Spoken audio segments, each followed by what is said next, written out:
So I first heard about Psych-K after reading Bruce Lipton's book, The Biology of Belief. Interestingly enough, the first time I read the book, I don't even recall him mentioning this process. It's like until my consciousness was ready to receive it, I wasn't even going to be aware of it.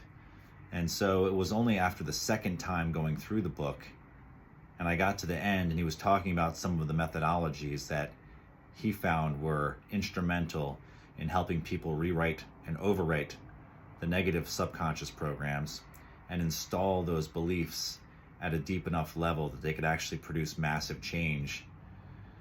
That I remember that I actually recall him mentioning Psych-K, and initially I was like, this sounds very profound. I need to learn more about this. And just like anything, when I first encounter something that's intriguing to me, I do a deep dive, I search, I go online, I start looking up videos, I start trying to find teachers who, can share some of what they've learned about the process, or even maybe give me some free information where I can start to make use of the process. But it was very interesting because no matter how hard I searched, and I'm a pretty good Googler, I couldn't find any demonstrations of this process except for a very old video from Rob Williams, who was the originator of Psych-K. And there was like one other video that showed a process that, come to find out later, it actually wasn't what Psych-K is known as today. Maybe it was like a preliminary version of it, or some sort of amalgamated, process that someone had sort of extrapolated from learning Psych-K. Excuse me. Well, what it is today is actually something completely different. And there's no way to find it online. When I went to learn the process, I actually drove 4 hours to Boston to take a 3-day workshop to learn and become familiar with the process. And I had to sign an NDA saying that I would never demonstrate it or reveal it publicly. And after working with it for some time, I respected that initially from the very beginning, because I had quite a profound experience my first weekend in learning it. And since then, I've contemplated this quite a bit. If it's so powerful, it's so awesome, it's such an amazing tool for personal change and for changing our world at an individual level, why wouldn't they want this to be freely available for people? And, I'm sure Rob Williams could tell you better than I can, but my assumption is, based on my contemplations and what I know about other practices and throughout history, how certain things have been contained and not let out to the general public, it's because, number one, we don't want these tools to be polluted, to be altered, to be innovated in a willy-nilly sort of way, which would cause them to lose their potency. I mean, that would be the real tragedy here, is if the process got so diluted that it was no longer as effective as it is now. So that's just one reason. Another reason is that they want to make sure that the people who learn it from qualified instructors who have been tested rigorously, who have been put through the mill, who have studied and practiced and demonstrated their capacity at teaching it in a very, very effective manner.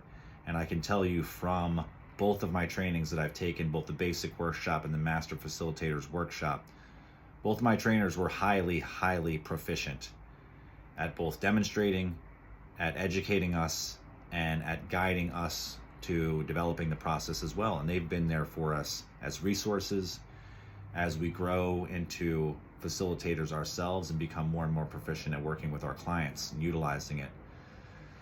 So it's very cool. It's a nice community. It's an amazing group to be involved with. But I wanted to share just a little bit of my experience with it nonetheless, because when I was first looking at it, that's one thing that I did look at were some reviews. And people were readily sharing their experiences and the changes that they had made since learning the process, and also changes that they had seen in their clients that they'd worked with. So just briefly, on the second day, we learned how to use the process with ourselves. On the first day, we were just working with the other people in the group.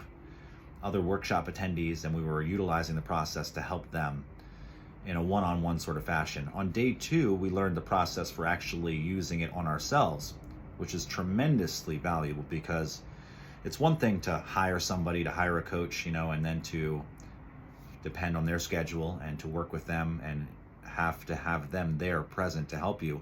It's quite another thing when you're sort of given the keys yourself and given permission to drive this thing whenever you want, however often you want, and make as many changes to your psyche as you wish with this powerful tool.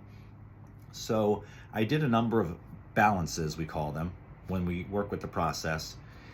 And I got to tell you, I always felt a shift. I always felt a little something happen, and that kind of indicates that the process worked. And so this was no different. I did about, 20 or so processes with myself that day. And one of the ones that I was working on was around singing, around my voice and singing. Because for a number of years, many, many years actually, I had difficulty in opening up my diaphragm area. The solar plexus is there's a region in here that if you're a singer, you know this, or maybe if you know about singing, you'll know this as well. There are resonant chambers in our bodies, and that's what gives us the sound. And everyone has a unique sound because we're all built slightly differently. We all have different characteristics in our voice. And so what happens is, if we have constriction in those resonating chambers, then they don't open and the sound doesn't resonate there. And so this not only inhibits the sound, but it also prevents us from actually being able to express the sound freely. Now, as a singer who loves to sing, and I love to sing for myself as well as being able to sing freely in front of others, which is a whole other story. That took me a long time to develop that freedom and capacity to sing in front of others. But it pained me to no end to have this voice inside of me that I wanted to express so badly. And because of tension, because of trauma, because of holding on and constriction and self-consciousness and all these sorts of things built up over the years, it created this contraction within my solar plexus, with my diaphragm. And I was very, very rarely ever to sing with freedom. The freedom of expression and the joy that I knew was possible, but that I was so often not able to do, not able to express. And again, this caused me a great deal of suffering. For many years, I just said, I'm never going to be able to sing the way that I want to. So it's just going to be like a wish that will never be fulfilled. And after much training, many years of releasing and opening and exercises and all sorts of things, the voice has gotten better, it's improved, but there was still that constriction in the diaphragm preventing me from having that freedom. Well, I did some balances around singing, and again, like I said, I felt some shifts, but nothing major. Where it gets interesting though is later on that evening, as I went back to the hotel, I took a break from my evening activities, and I went out to my car. I was smoking at the time, which I also managed to quit smoking since I've begun processing with Psych-K. Another benefit after a number of years in struggling with quitting smoking. That's something that I've managed to do also with the help of Psych-K. But I went out to have a smoke, and as I was in my truck, I put on the radio and a song came on that I liked. And so I naturally started singing along with it. Something very interesting happened, very profound. The moment that sound left my mouth, a torrent of emotion exploded out of me like I have never experienced before in my life. It was laughter and it was crying, weeping and hilarity simultaneously. Not laughter morphing into tears, morphing back into laughter, as I have experienced in the past before. You laugh or you cry for a while, and then maybe you start laughing because, it releases.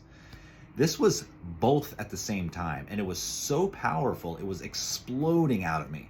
And this continued for about 2 or 3 minutes straight. Intense release of this emotion. And what I could sense was, it was all of the stored pain from all of the inability to express myself that was creating constriction on top of constriction on top of constriction.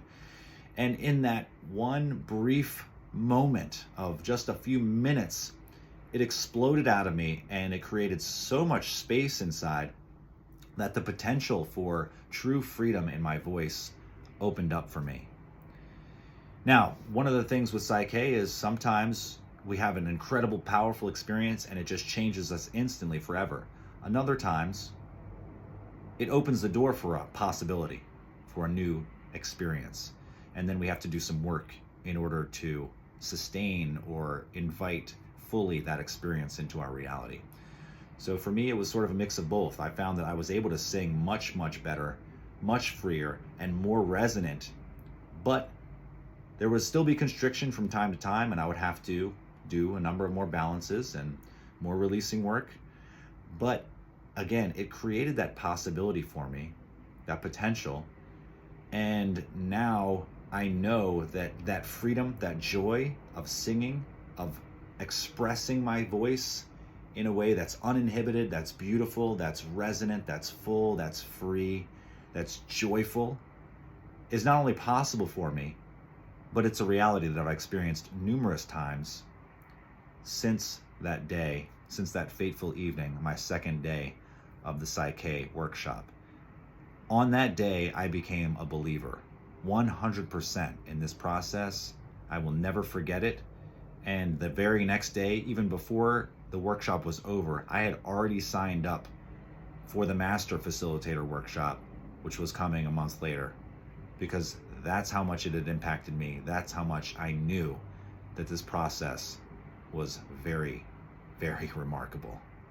So that's my little share for the day with Psych-K. If you're interested in working with Psych-K, I'll put a link below to a list on their website of preferred facilitators, of which I am one. I'd be happy to work with you.